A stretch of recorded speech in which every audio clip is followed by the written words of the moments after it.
So we started our lesson. We introduced the concept about complementary and supplementary angles. My students pretty much can hang. So now I'm ready for them to work independently, for them to work at their desks, for them to think on their own. But I gotta keep the pace. So don't forget that down here, you do have in your locker a timer app. And the timer app is floating. And I let that run when my students are working independently so that they know, look, boo, you got 10 more minutes. And then we're gonna keep that lesson moving. So I like that it keeps them on pace. I like that it's visible. I like that it's floating in front of the room. So they work independently for about 10 minutes.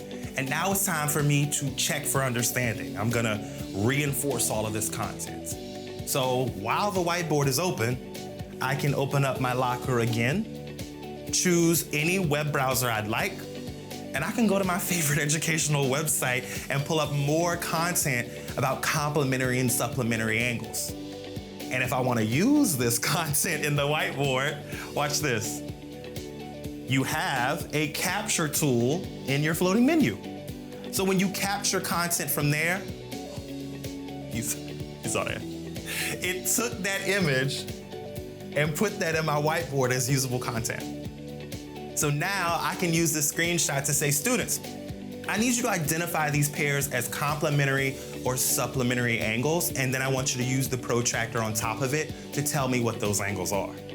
I didn't have to make this content, I just screen captured that right from the internet. So again, those same math tools that I just used, we can bring right on back. We can write on top of this. This is complementary. Don't judge my handwriting. This is complementary. And when I'm done with that content, you saw that? When you write on top of the picture, it sticks to the picture. It's fancy, it's fancy. I can take that content and move that over here. And my page, I can just keep it moving because I don't want to lose all that great content that we've been sharing throughout the lesson. So we have all this great stuff and my students have shown what they know, and now I'm ready for them to come up one by one or in pairs and really, really show me that they have this concept. But you know what they do? They fight. It's my turn, it's my turn. So that's why I'm glad that down here I do have in my locker a spinner app. And the spinner app will let you choose names, and you can also click the gear and choose select the student once. You can also turn the little sound off or on. But my favorite thing to do is clicking the drop down where it says names, and you can create your own list.